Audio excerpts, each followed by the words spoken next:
Beat me and I'll marry you, CEO smirked to the single dad janitor. His first move left her speechless. Marcus wiped the sweat from his forehead, his calloused hands gripping the mop handle like it was the only thing keeping him upright. It was 11 p.m., and the gleaming marble floors of Apex Industries stretched before him like an ocean of responsibility. Somewhere 20 floors above, his daughter Lily was home alone, probably pretending she wasn't scared of the dark, probably eating cereal for dinner again. She was only 9, but she'd learned to be brave when her mother left them 2 years ago, disappearing into a life that didn't include a struggling husband and a child who asked too many questions. The guilt never stopped gnawing at Marcus. Every night he mopped these floors, he thought about the father he'd promised to be, the one who helped with homework at a reasonable hour, who cooked real meals, who didn't smell like industrial cleaner when he finally stumbled through their apartment door at 2 a.m.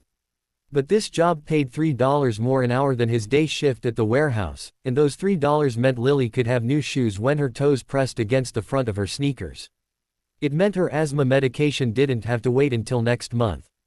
Still here, Marcus. He looked up to see Victoria Chen, the CEO of Apex Industries, striding across the lobby in a designer suit that probably cost more than his annual salary. She was legendary in the building, 32 years old, self-made billionaire, featured on the cover of Fortune magazine with the headline, "The Ice Queen Who Conquered Silicon Valley." Employees whispered that she'd never lost a negotiation, never showed weakness, never smiled unless it served a purpose. "Just finishing up, Ms. Chen," Marcus said, stepping aside so she wouldn't have to walk on the wet floor.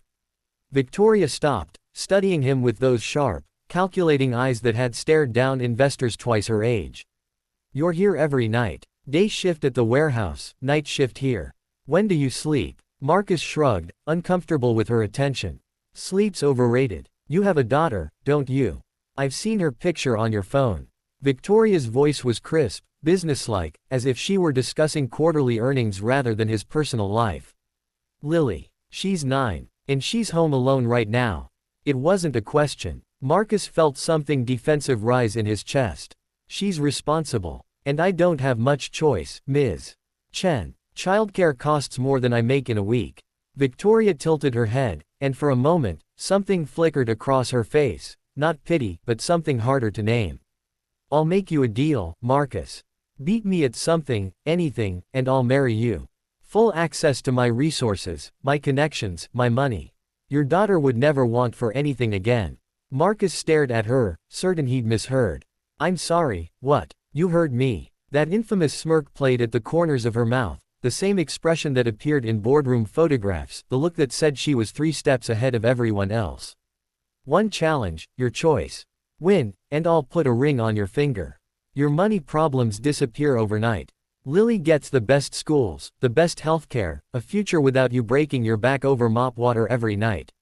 "This is crazy," Marcus said, but his heart was pounding. He thought of Lily's inhaler running low, the electricity bill he'd been juggling, the parent-teacher conference he'd missed last week because he couldn't take time off work. "Is it? I've been watching you for 3 months, Marcus. You're the only person in this building who looks at the people, not through them. You helped that intern carry boxes when she was struggling. You stayed late to clean up after someone's birthday party even though it wasn't your job. Last week, you gave your lunch to that homeless man outside." Victoria's voice was clinical, but her eyes were intense. "I've spent 10 years building an empire, and I've forgotten what kindness looks like. Maybe I need someone to remind me. Maybe I'm tired of being alone at the top." Marcus's hands tightened on the mop. "And if I lose, then nothing changes. You go back to your life, I go back to mine.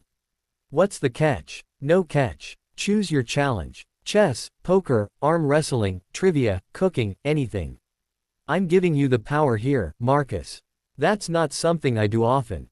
Marcus looked down at his work-worn hands, then back at this impossible woman in her perfect suit. Every logical part of his brain screamed that this was a trick, a cruel game played by bored billionaires. But there was something in Victoria's eyes, a loneliness he recognized, the kind that came from sacrificing everything else for survival. "Okay," he heard himself say. "But I don't want to beat you at something. I want you to help me with something." Victoria's smirk faltered. "That's not how this works. You asked for my choice. This is it." Marcus set down his mop and pulled out his phone, showing her a photo of Lily at her last birthday, beaming despite the grocery store cake in the apartment that needed paint. Tomorrow's Saturday. Come spend the day with us. Help me be a dad for one full day, help me cook her breakfast, help her with the science project that's due Monday, play board games, watch her favorite movie that I'm usually too exhausted to sit through. If you can do that, if you can last one day in my world without your assistance and your corporate armor, then we'll talk about your deal. That's not a competition, Victoria said, but her voice had lost its edge. Isn't it? You said you've forgotten what kindness looks like. I'm asking you to remember what it feels like to put someone else first for a whole day. No phones, no emails, no escape route. If you can do that, if you can see my life and still think marriage is just a business transaction, then maybe you're right about needing someone to remind you what matters. For a long moment, Victoria just stared at him. Then, slowly, incredibly, a real smile spread across her face. Not a smirk, not a calculated expression, but something genuine and almost vulnerable. You're either the bravest man I've ever met or the stupidest, she said. Probably both. So, do we have a deal? Victoria extended her hand, and Marcus shook it, feeling the softness of skin that had never gripped a mop, the firm confidence of someone who'd conquered the world but maybe lost herself along the way. Deal. But Marcus. She held his hand a moment longer. What if I told you I already lost? What if the first move that left me speechless was watching you give away your lunch when I know you skip meals to save money? What if I've been looking for someone who'd challenge me to be better instead of just being impressed by what I've achieved? Marcus felt something shift in his chest, a crack in the armor of exhaustion and worry he'd worn for so long. Then I'd say tomorrow at 9 a.m., apartment 4C, and bring comfortable shoes. Lily's been wanting to go to the park for weeks, and I finally have time to take her. I'll be there, Victoria said, and for the first time in years, both of them believed in something more than just surviving another day. They believed in the possibility of connection, the radical act of being seen, and the quiet courage it takes to let someone else carry part of your burden. The next morning, when Victoria showed up in jeans and sneakers with flour on her shirt from attempting pancakes and genuine laughter in her eyes as Lily explained her volcano project, Marcus realized that sometimes the greatest victory isn't beating someone, it's inviting them to be human with you. And 6 months later, when they actually did get married in a small ceremony with Lily as the flower girl, Victoria would tell anyone who asked that she'd been right all along. Marcus had beaten her at the only game that mattered. He'd shown her that strength isn't about never needing anyone, but about having the courage to connect anyway.